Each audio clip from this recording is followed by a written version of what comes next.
સ્થિત સ્વામિનારાયણ મંદિરે રેડ ક્રોસના સહયોગથી રક્તદાન શિબિરનું આયોજન કરવામાં આવ્યું હતું. ભગવાન સ્વામિનારાયણ દ્વારા ધોલેરા ખાતે ભગવાન મદન મોહનની સ્થાપના 200 વર્ષ પૂર્ણ થવા નિમિત્તે આ શિબિર યોજાઈ હતી. આંતરરાષ્ટ્રીય રક્તદાન શિબિરના ભાગરૂપે 22 ફેબ્રુઆરીના રોજ ખેડા, આણંદ, ગોધરા, અમરેલી, જૂનાગઢ અને બારડોલી સહિત અનેક સ્થળોએ એક સાથે રક્તદાન શિબિરો યોજાઈ હતી. હરિભક્તો દ્વારા ધાર્મિક ઉત્સવો અને માનવ સેવાના કાર્યોના ભાગરૂપે આયોજન કરાયું હતું. આ કાર્યક્રમમાં માત્ર વિધાનસભાના ધારાસભ્ય કલ્પેશ પરમાર, ખેડા નગરપાલિકાના પ્રમુખ અને ઉપપ્રમુખ સહિત સ્વામિનારાયણ સંપ્રદાયના અગ્રણી આગેવાનો ઉપસ્થિત રહ્યા હતા. આ શિબિરમાં 50થી વધુ લોકોએ રક્તદાન કર્યું હતું. રિપોર્ટર જનતા 9 લાઈવ. કલ્પેશ દિનેશભાઈ કાછિયા, સ્વામિનારાયણ મંદિર ટ્રસ્ટી. જય સ્વામિનારાયણ.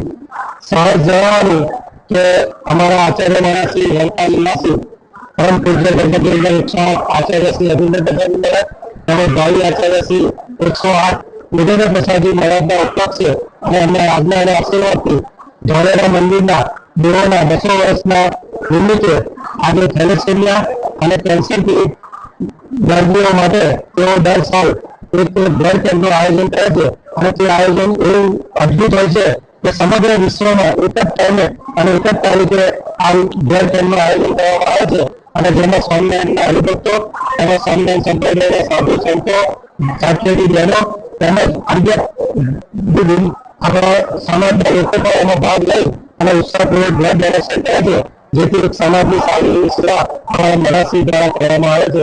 અસ્તુ જય સ્વામિનારાયણ. આપનો પરિચય અને શું કાર્યક્રમ આજે?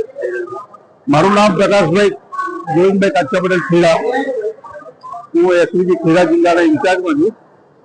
અમારું વડતાલ ગાંધી સંસ્થાન એસવીજી એક ટ્રસ્ટ ચાલે છે, જેના દ્વારા અમે આજે રક્તદાનનો મહા કાર્યક્રમ રાખેલ છે. એ રક્તદાન